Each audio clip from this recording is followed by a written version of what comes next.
How's everybody doing? Good. Okay. A little nervous, but yeah, let's get started. So today, the name of my talk is Sandbox Systems, Hardware for Emergent Games. Guess I've been introed a little bit already. Trans woman, pronouns are she, her. I've been an Android developer for over 12 years, retired from that career this summer, which was really cool. But I've done a lot of really cool stuff, mixing mobile with blockchain, AR, VR, wearables. And that's really like mobile tech is what led me into hardware.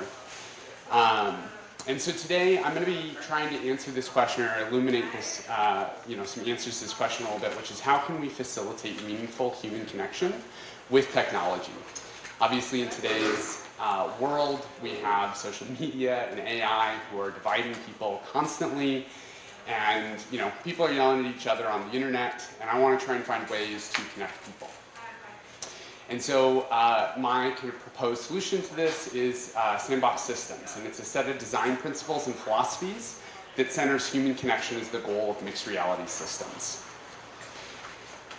So why am I talking about this? For the last 4 years, my wife and some friends and I have been attending an event called Neotropolis. It's a 5-day cyberpunk LARP out in the Mojave Desert. It's a really cool event because the event organizers require full visual immersion. So this means that people who come have to be in costume for the entirety of the event, and they can't be cosplaying. So you have people who are all in original characters. What this leads to is a really cool environment, and it's a very collaborative festival. Frankly, over the last 4 years, I've kind of come to discover that this is like one of the coolest places to show off your skills as a maker because of the immersion of all of it. It really fits in with everything. It's very cool. So at Neotropolis, we run an organization called Elli Asset Acquisitions. And we created a device called the Portable Data Node, which you guys have maybe seen around the event. And so our mission at Elli is to provide compelling immersive icebreaker experiences for people. And we do that through a bounty hunter training game. This is done by having players sign up with us. We have this really cool, does this work? Yeah, so we have this really cool booth where people come and sign up. And we have them watch a training video and then issue them one of these devices. So hunters are walking around with this blue and green device that's kind of a badge. And then our bounties have this much more subtle red and yellow color palette to the LEDs. And hunters are out in the field of this event, and they're looking for bounties, and they challenge them to a duel, and it's a quick draw game. Ultimately, at the end of the day, this is just an immersive icebreaker. It's a way to give people a reason to meet new people. Throughout the weekend, we have a leaderboard, which you can see here, where we keep track of everybody's score, and at the end of the weekend, we have an awards ceremony where we crown the best bounties and hunters. It's a really cool experience. I'm going to show you real quick. This is an excerpt from our training video, just to kind of give you guys an idea of how these devices work. So let me see if I can make this play correctly. Oh, there's no sound, but that's okay. So the hunters jack their cable into the bounty's device. There will be an alert that they've connected, and then there is a 3-stage countdown that happens. And lastly, it says now. Whoever presses the button first wins the duel. It's a pretty cool little, relatively simple interaction, and I'll explain why we keep it kind of simple in a bit, but that's the gist of it. Oh, I guess that would have done it. So we've been doing this for 4 years, and obviously we didn't start with these devices, right? And this has evolved quite a lot. The first year that we showed up, we designed a tool called the Data Crypt. We built 44 of these in 2022. It was a fully analog device, just had this key in it that you could pull out, sorry, lost my train of thought. This is a capture the flag style game. It was really cool because we did a thing. We'd only known about the event 2 months before, so we slapped something together. Unfortunately, this was a really complicated game for our staff. It required a lot of paperwork because it was fully analog, And we got a lot of feedback that the bounties didn't know who the hunters were because we only had hardware for our bounties. And because this was an analog system, there wasn't really any rule enforcement. So coming home from that event, we decided we wanted to build a digital device. And this is where we introduced the first version of the portable data node and the quick draw game kind of as it exists today. This is really cool because it introduced digital score and rule keeping. We had ways to enforce our rules at a hardware and software level. One of the difficulties though, so for this year we had this blue device that was blue and green for our hunters and then this red device for our bounties. And unfortunately, because it was printed in this way, the physical case was done this way, we couldn't switch devices from hunters or bounties. And so if we had, you know, an imbalance of players, we just had devices sitting, which was really unfortunate. Also, this was all made with breakout boards from Amazon, so there were thousands of joints to hand solder, and that was a lot of work. So in 2024, oh yeah, and we built, how many? I think we built 42 of those in 2023. In 2024, we introduced the Mark II of the portable data node, which is a slightly less refined version of what we have today.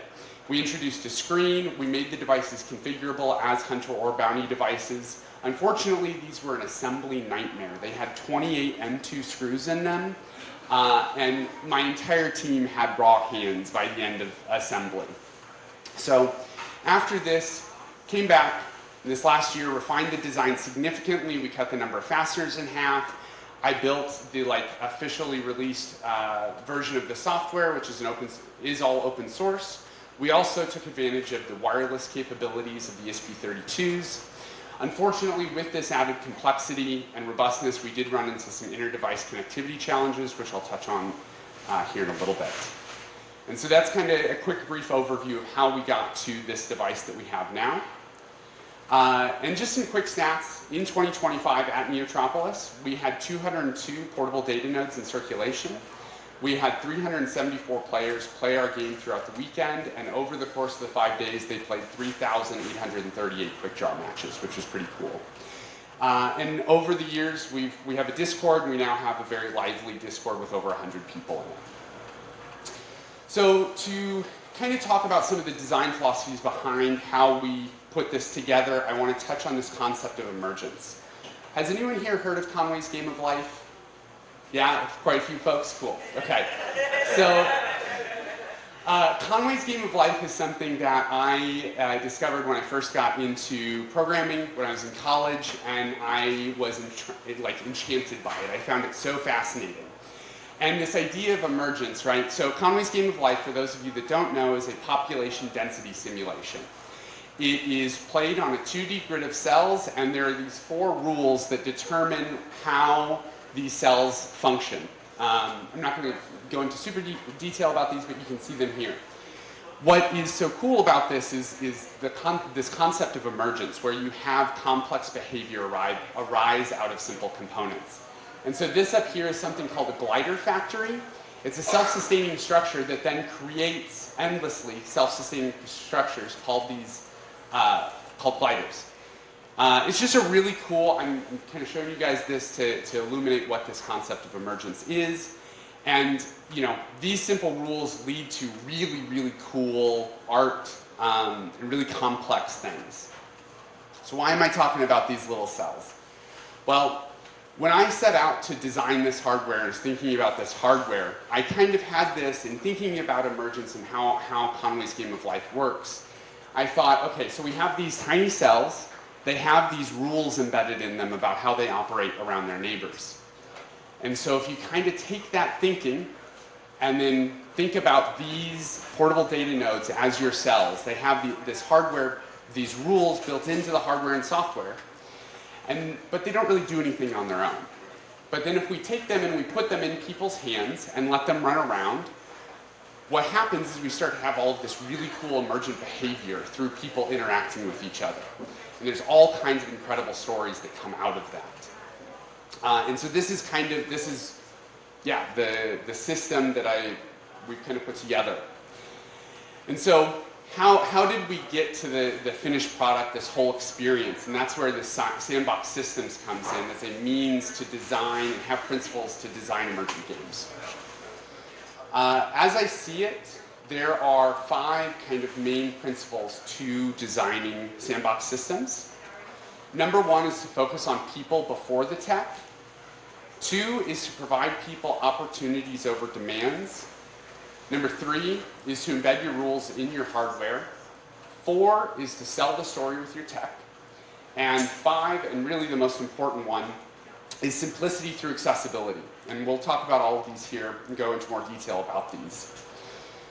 So I want to look at what we've done at Elli over the last 4 years at Neotropolis and discussing these principles and how that kind of has led to the decisions we've made about our system and our hardware. So first, focusing on people before the tech. Obviously, this feels a little bit counterintuitive to be talking about at a hardware conference, but if you recall, our mission at Elli is to provide immersive icebreaker experiences for people. We have this idea of focusing on people kind of baked in at the very base level of our system. And in designing, I would say like in designing a sandbox system for people to play in, if you ask yourself like how much, if you're building hardware, how much of your users' attention are you asking for just in your hardware? And really the goal is for it to be as minimal as possible, because what we're wanting is that emergent behavior of people interacting with each other, not just with the hardware. Our PDNs, if you guys have gotten a chance to walk around with one of these, there's not a lot to do with it on its own. It's a cool, glowy thing, that, cool accessory, but the real power of this comes out when you have multiple people with these who can then interact with each other. And that by focusing on this device being used only in the context of a social interaction, you can really add to this, or enable this connectivity. Opportunities over demands. So when you make demands of your users, you create complexity. And you want to keep that complexity kind of as low as possible. Now, demands are reasonable when you're onboarding someone to an experience. Obviously, onboarding is really important. You need people to understand how your system works. And so you can make some demands of them then. We do that through a training video that we ask people to watch. Now that said, you can have demands, but if you can create opportunities within your demands, you can really enhance this experience. And so we have this concept of an exclamation of intent to seize. You guys may notice all of our terminology is very verbose. Something we love for some reason.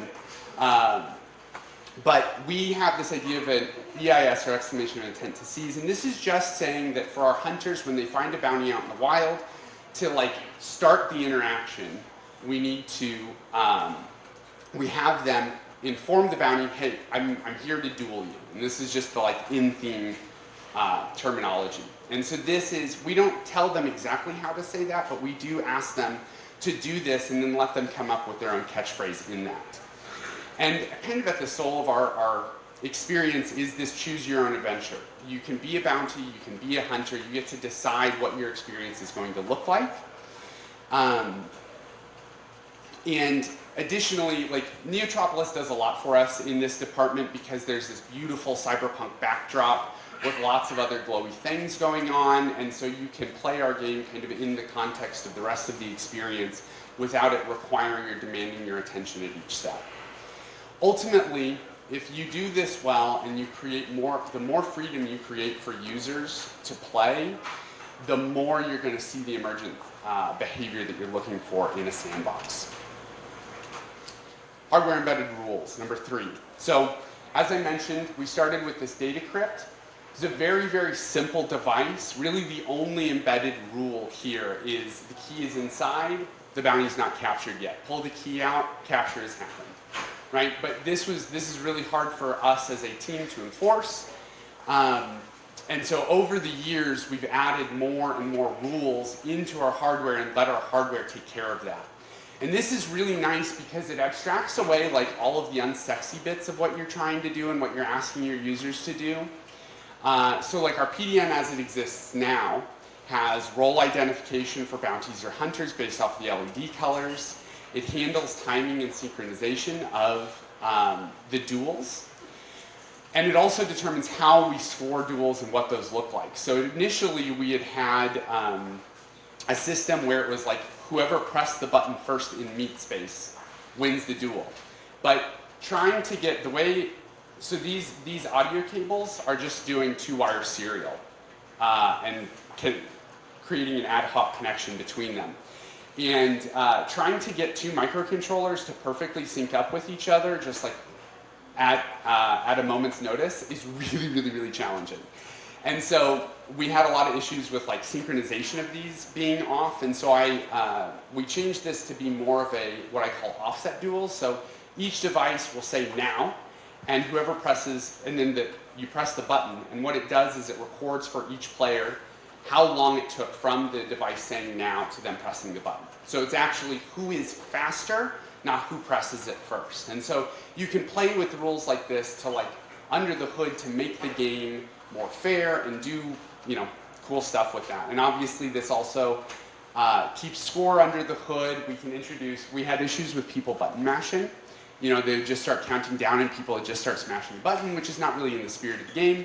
So this also allows us to penalize that. And so if you do play this, just know that if you press the button a bunch, you will lose your duels. Now, with all of these extra rules, obviously there's a lot more code, there's a lot more going on under the hood. And this did lead this last year to connectivity challenges where the devices, we would have issues where the devices wouldn't sync up or wouldn't start when plugging in. And I got a lot of feedback from users that, hey, because of this, it really broke the immersion of the experience. So embedding your rules in your hardware is really valuable, but it is, and really like when done well, will make your experience incredible. It will like make the pretending of all of it super fun and easy. It will allow people to drop into the experience really simply. However, when it's done poorly, it has the exact opposite, like tenfold the exact opposite. It rips people completely out of the experience. It does not make it interesting any longer because now you're doing tech support instead of trying to play. Number 4, sell the story with your tech. Okay, this is going to sound kind of weird, but this is your opportunity to create creative problems. And as engineers, I've spent the last 12 years as a corporate engineer. Let me tell you, building UIs over and over and over again, solving the same problems over and over again sucks. And so this is a really cool opportunity to create interesting problems for you to then solve as an engineer. And I really believe that creative problems lead to creative solutions. The main example of this in our devices, hold on, I got too many things in my hand. So this audio cable is, as I mentioned, 2-wire serial, and it has, the implications of this are pretty far-ranging in our devices. It has, I had to make considerations at the PCB level, right? Because I have to figure out how am I going to send this signal to the microcontroller. Then it has implications at the software level because I have to then address noise and whatever else. There's a lot of iron dust in the Mojave dirt, and having a thin layer of iron on these can cause some really interesting stuff to happen. And so thinking about how do we deal with that.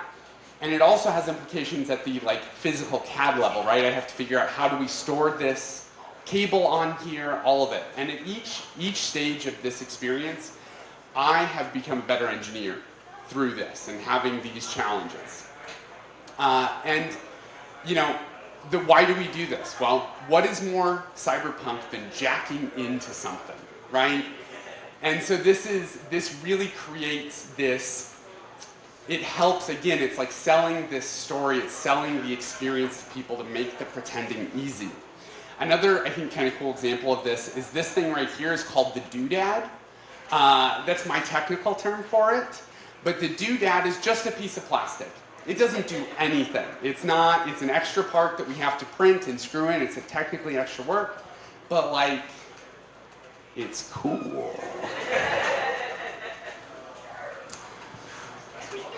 Number 5, simplicity through accessibility. So accessibility design is really, really hard. Accessibility design is designing things for disabled individuals.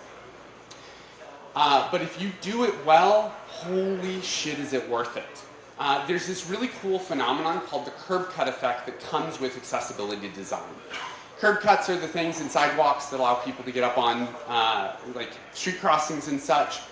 But the curb cut effect is that when you do accessibility design well, you actually create, there will be instances where those designs benefit not just the disabled individuals, but everyone. And so over the years of us designing this, my wife has been a really big advocate for this throughout this entire process. And the curb cut effect that comes with this, right, that by designing this for individuals, wow, I'm so sorry, y'all.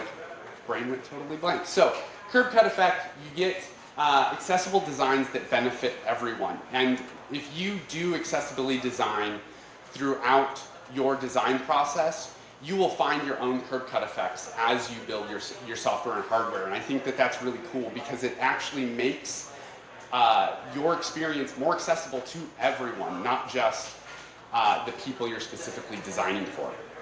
I think that this in particular is very critical during onboarding of an experience because this is when you have it's like the most important job is to make people understand what they're meant to do.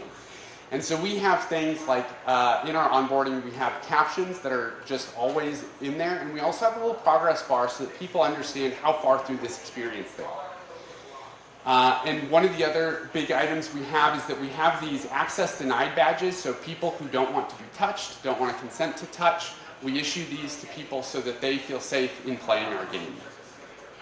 Now, one thing I will say about this whole experience takes place out in the middle of the desert. That is not exactly the most accessible place to be. And so, there is that. So, these are these 5 design principles of Sandbox systems. What does this all get you? These the emergent results that come out of this, if you do this well, it's really incredible. These are our top hunters and bounties from this last year. This is an individual named the Detective, Real Deal, there's me, that's Reggie Bloodletter, Hotlock, and Circuit Mouse. And this is one of our engineers, Eve. And this group of people, over the course of the weekend, got so excited about this. And now they're best friends. They're all best friends. They are always talking in our Discord and hanging out. And it's so cool to see that these individuals probably would not know each other if it were not for this game connecting them. And I think one of the coolest things, one of the coolest emergent results out of this, so Reggie here in this hat has been our #1 bounty hunter the last 2 years.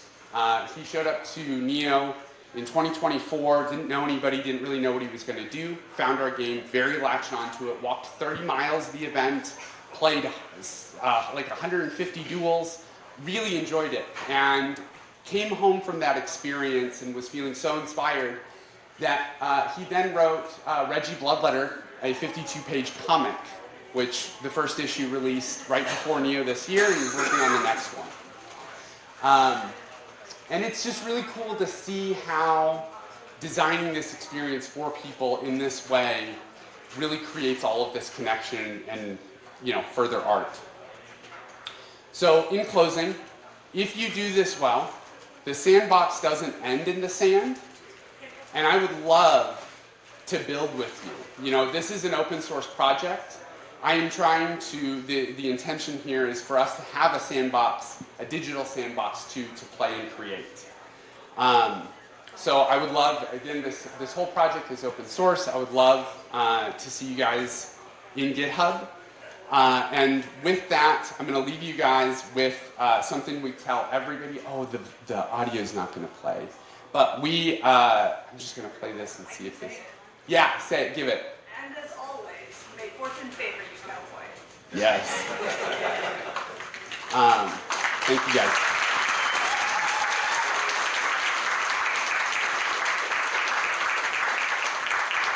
Do we have time for questions? Yeah? Okay. Any questions?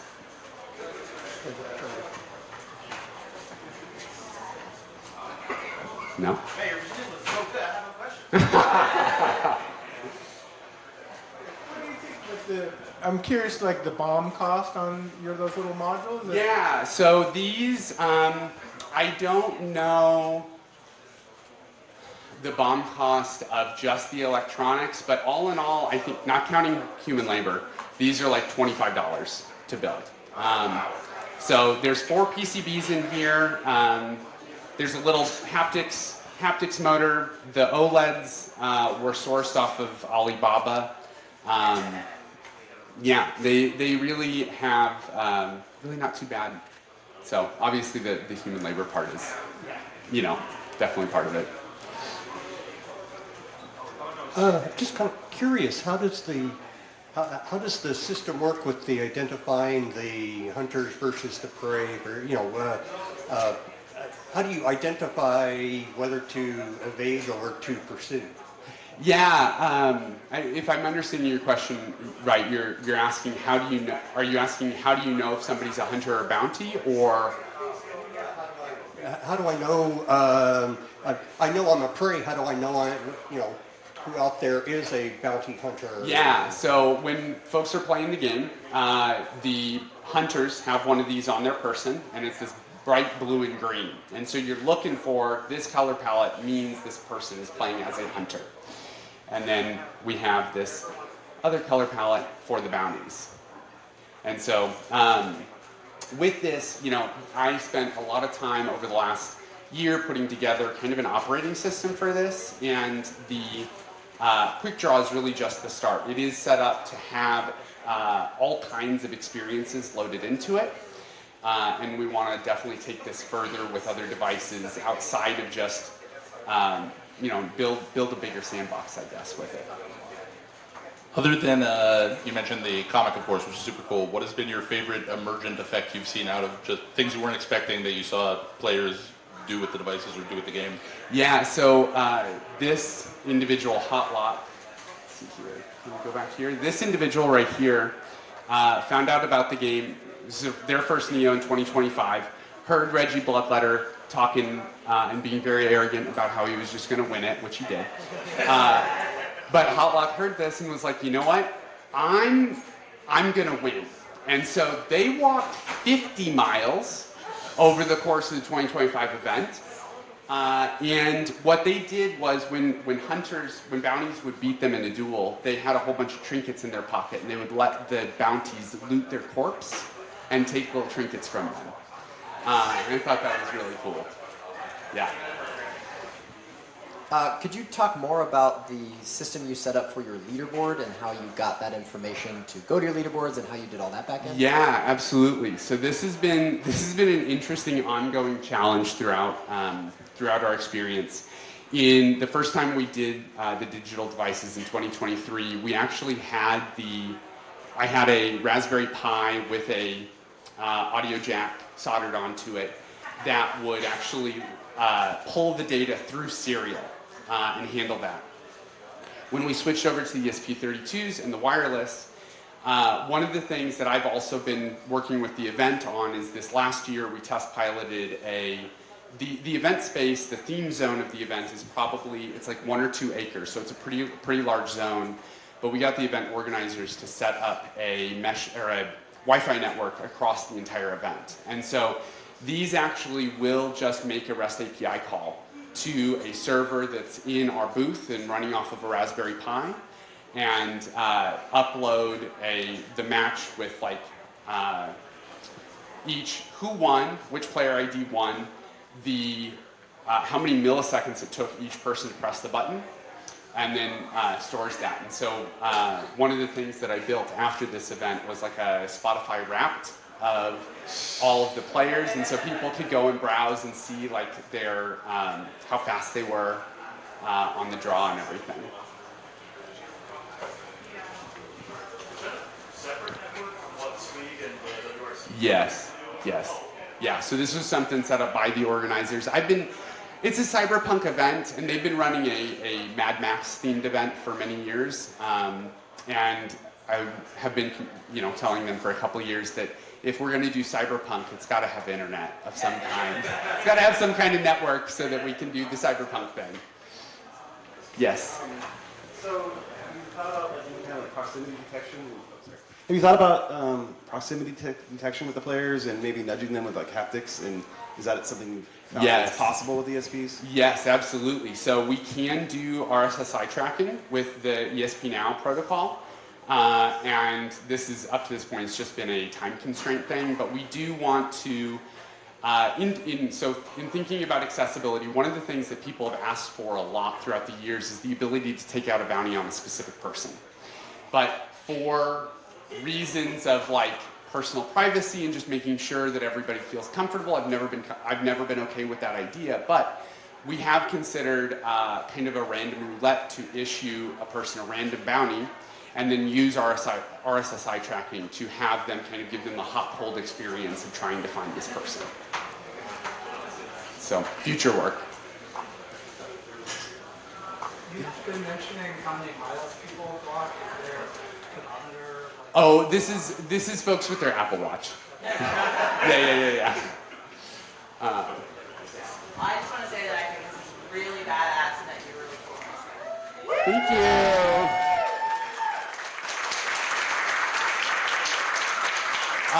If y'all want to try the game, you can come up here and grab one of these devices. I just ask that I get it back by the end of the day. So, thank you, everybody.